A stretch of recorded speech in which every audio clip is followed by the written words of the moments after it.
All right, so a question I genuinely get asked a lot is how I have such high energy levels and get so much done. So my kids wake up early. I'm talking like 5 a.m. early, and I run a business and raise them and run a house, etc. So do I go to sleep at 7 p.m.? No, I don't.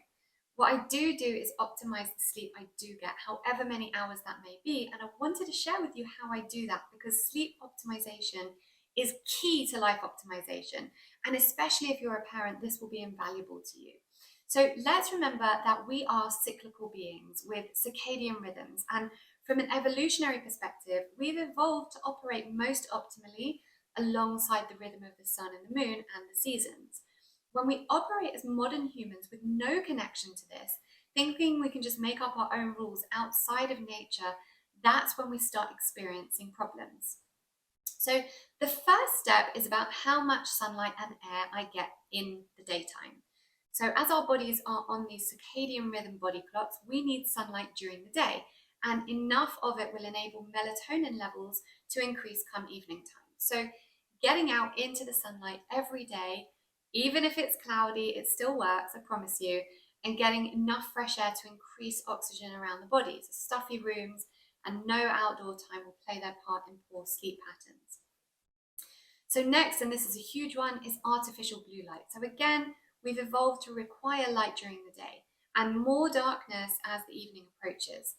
Now the sun gives off natural blue light during the lightest hours, but artificial blue light is relatively new in relation to the existence of the human race. Now what happens is the sun enables our bodies to make enough cortisol to get us through the day, but it should start decreasing as the day goes on, at which point the body notes the drop in cortisol and the reduction in light, and it starts producing melatonin, which is the sleep hormone, as the evening goes on. So if we're exposed to artificial blue light after dark, it sends cortisol levels up again because it tricks the body into thinking it's daytime.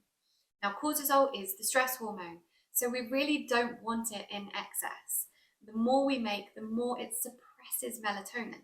So we want to be reducing our exposure to artificial blue light after dark by having blue light-free light bulbs, or at least turning off fluorescent lights, opting for lamps instead of overhead lighting, because as early humans, we wouldn't have had any overhead light after dark. So when we see it, it tricks the brain into thinking it's sunshine and that we need more cortisol. So it makes more and suppresses the melatonin. And if you're reading in bed, you can even use a blue light-free reading lamp. And then following on from that, screens obviously have the same effect. They emit artificial blue light, which increases cortisol and wires the brain. Now, what this does, even if we feel like we're sleeping okay, is it reduces the amount of deep REM sleep that we're getting. So it's not an optimized sleep. An optimized sleep would be one with enough REM sleep. And this won't happen if we're on screens up until we go to bed. We either need to be off screens at least 2 hours before bed, or at a very minimum, wear blue light blocking glasses on the nights when that's not possible. Coffee. No coffee after 11 a.m. Don't shout at me. Again, it increases cortisol and adrenaline, and it just speeds everything up. And we want to slow everything down as the day goes on and we head past midday. And if you are drinking coffee, only great quality organic coffee. And of course, I think it goes without saying that too much sugar and processed foods will play their part in affecting sleep cycles. And when it comes to bedtime, we want to make sure that our brainwave states are not heightened, which they will be if we've come off the back of work or watching TV or being on any screen at all.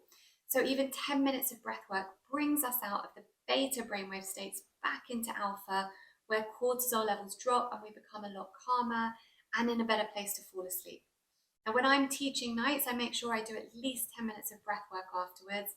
And you can use tools like the Sensate, which further calms the autonomic nervous system and will help you sleep even better.